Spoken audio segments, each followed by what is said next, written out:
Gagawa tayo ng mac and cheese na may fries and chicken. Siyempre, unang nag-trending to sa ibang bansa pero alam nyo naman tayo, kayang-kaya yan dito sa Pinas. Madali lang to dahil gagawa ka lang ng mac and cheese, magpiprito tayo ng manok at fries. Ang exact na mga measurements ay nasa description box or sa comment section. Pero kung meron kang sariling recipe ng mac and cheese and chicken fillet, yan na ang gamitin.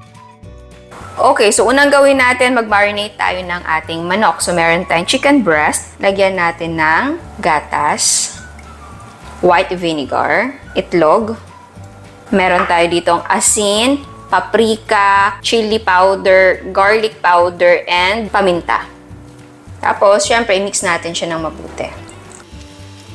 And, ayan. So, itabi na muna natin yan. Mga 30 minutes to 1 hour or mas maganda, mas matagal. Para sa sauce, meron tayong mayo. Next naman ay ketchup. Ito ay banana ketchup. And meron tayong worcestershire na sauce. Tapos, pepper and garlic. Then, mix natin na mabuti. Ayan. Tikman mo para malaman mo kung okay na ba sa yung lasa or gusto pang dagdagan. Kahit ano, pwede naman din. Ano yung preferred mo na lasa. And again, ang gamit kong Worcestershire ay eto. Sa mayo, eto. And sa ketchup, eto. Tapos ilagay na muna natin sa chiller.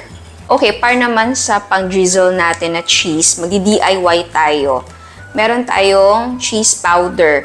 Actually, eto ay regular na cheese powder na inilalagay sa fries, sa popcorn, ganon. Pero, meron talaga nabibili na cheese powder na pwede mong lagyan ng hot water. Mimix mo lang, tapos meron ka ng instant na cheese sauce. Pero dahil ito ay yung regular lang talaga na cheese powder, mag-DIY tayo. Meron tayong water. Okay. Tapos, yung ating cheese powder. Tapos, cornstarch. Nakapatay na muna yung apoy. Mix na muna natin to para matunaw yung ating cornstarch. Ayan. Tapos, buksan na natin yung apoy. Tapos, lutuin natin ito until maging thick yung kanyang texture. Ayan, eto siya. Pero, yung kulay niya, napaka-orange naman. Next ay maglagay tayo ng evaporada. Mas maganda na may milk para yung kulay din, hindi super orange. And nakakabalansi siya sa lasa. So, tikman mo yung cheese sauce na ginagawa mo, ha? Tinikman ko siya kanina, matapang na pala talaga kung dalawa yung gagamitin mo nito. So, pwedeng start ka muna sa 1 tablespoon. Ayan, so itabi lang muna natin ito at palamigin. Okay, para sa macaroni natin, maglagay lang tayo ng konting salt. Tapos, yung ating elbow macaroni. Ay! Okay, so lutuin lang natin yan. And, ayan, luto na po siya. So, tanggalin na yung tubig. Okay, para sa cheese ng macaroni natin, meron tayong margarine. Again, pwedeng gumamit ng butter kung meron kayo. Tunawin na muna natin yan.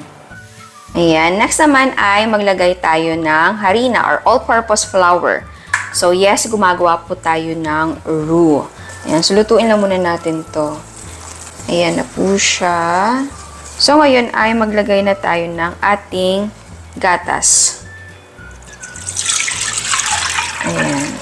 So, ang gamit ko po ay Delis na evaporada. Hindi na ako maglalagay ng cream or all-purpose cream dahil ito pong Delis na evaporada ay creamy na.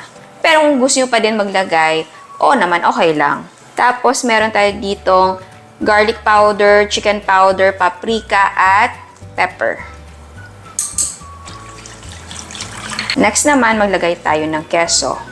So, ang gamit ko dito ay regular na keso lang. Pwedeng gumamit ng quick melting na cheese. And yes po, kung may budget kayo, pwedeng gumamit ng cheddar and combination ng mozzarella, parmesan, ano pa ba, kung ano mga gusto nyong keso. Tapos, syempre, kung gusto nyo na iba pang ilagay ng mga spices and herbs, pwede ka maglagay. So, lutuin na natin ito until maging thick ang texture. And ayan na po siya, thick na, pero yung kulay, So, kung gusto mo may kulay, pwede ka maglagay ng cheese powder or pwede ka maglagay ng any na food color. Pero dahil di ba meron tayong ginawang cheese kanina, ayan. So, lagyan natin siya. Para hindi naman siya maputla. Ayan. So, tikman nyo ha kung okay na sa inyo. Eto, tinikman ko after nung paglagay ko nung eto. Nakakontribute siya ng lasa dahil pwede talaga na eto mismo lagyan mo nung cheese powder. Ayan. So, maglagay na tayo ng ating macaroni pasta. So, i-mix natin yan ng ayos para makoat lahat ng ating pasta. Okay. So, ngayon, prito na tayo. Okay, para sa breading naman natin, may all-purpose flour, cornstarch, asin, paprika, garlic powder, and then, i-mix natin to na mabuti. Okay, ito yung chicken natin.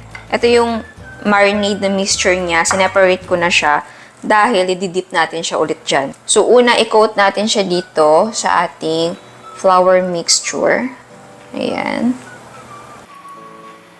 Tapos, dip natin siya dito sa ating marinade.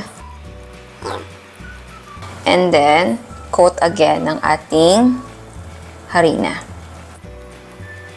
Exhaust and then Deep fry natin. Ayan. And, ayan na siya. So, lutuin na natin lahat. Okay, next ay yung ating fries. So, yung gamit ko na oil ay yung pinagprituhan ng chicken. Pero kung masalan kayo, pwedeng bagong oil na. Yan.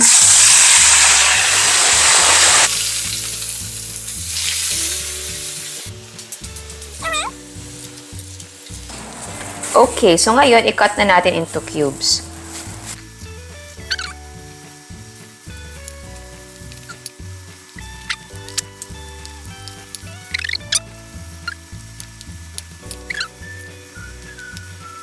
Okay, sa packaging natin, kahit ano pwede, ito yung nabili ko. And ngayon ko lang na-realize na mababaw pala siya, pero okay lang yan. So, tatlo yung gagawin natin ha, para meron kayong idea na pwedeng combination.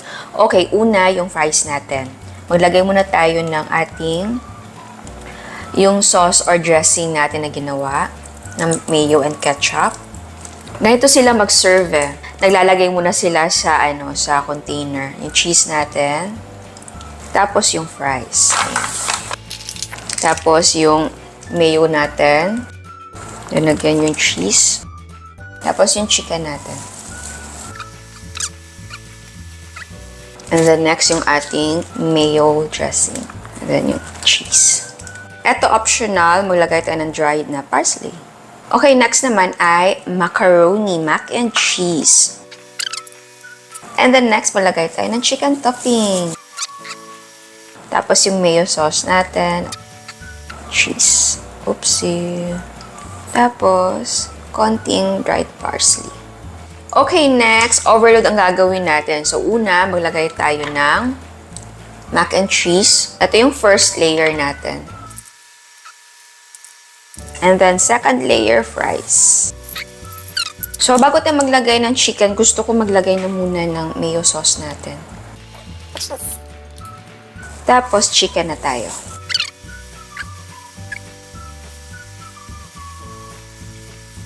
Tapos, palagay tayo ng mayo sauce natin. Then, yung cheese natin. Ayan, so pwede na natin iserve ang ating mac and cheese na may fries and chicken. Ayan, so tikman na natin. Hindi ko na to gagalawin ha, dahil ang ganda niya tignan. Kumuha na lang ako. Ayan. So, eto, may mac and cheese, may fries, and chicken. Ayan, so tikman na natin. Alam niyo ba, tinikman ko yung chicken natin kanina? Ay, ang sarap ng timpla.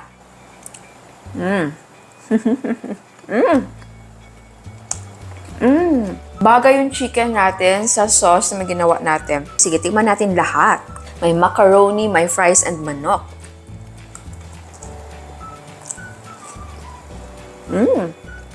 In fairness, ang sarap. Malasa yung ating mac and cheese. Savory. Kaya pala sumikat din to. Kasi yung combination niya talaga bagay. No joke. Ang masasabi ko, bagay lahat ng combination niya.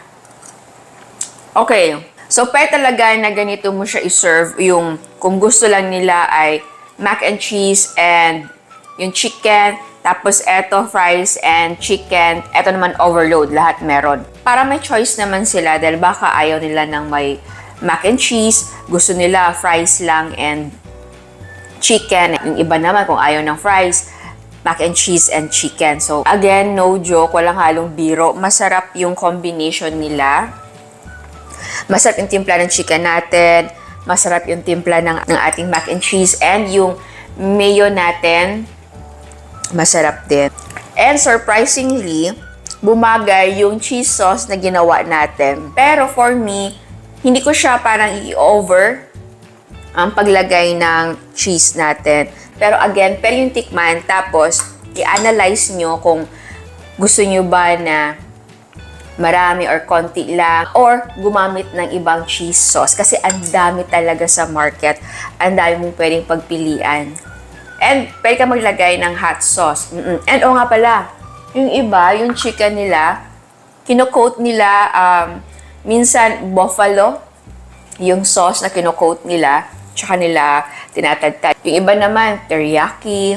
So, pwede ka mag-experiment sa chicken din. Kung gusto nyo talaga na mag-focus dito, parang gusto nyo i-elevate iba't ibang sauce, pwede iba't ibang flavor ng chicken. And kung gusto nyo na nasa cup mas maliit, pwede din. Yung puti, pang rice topping din, pwedeng ganun. And, eto medyo pricey to na na container. Pwede yung manipis, yung parang sa meal box, ganun. Ang dami mo pwedeng pagpilian ng mga container. Eto may mga takip to actually. Hindi ko na siya nilagay dahil hindi na siya matatakpan. Tignan nyo naman, di ba? Maapaw na siya. So yes, natuwa ako sa ginawa natin. Nagustuhan ko siya. Again, pwedeng pang negosyo sa bahay. Kung meron kayong business na ngayon. Lalo na kapag may chicken na business kayo, pwedeng isingit ito. So, ayan, sana nagustuhan niyo ang recipe natin ngayon. Ciao! At sa mga hindi pa nakasubscribe, please subscribe sa ating YouTube channel and please click the notification bell and please click all para ma-notify kayo sa lahat ng uploads. And please don't forget to like our Facebook page and follow us on Instagram. Thank you!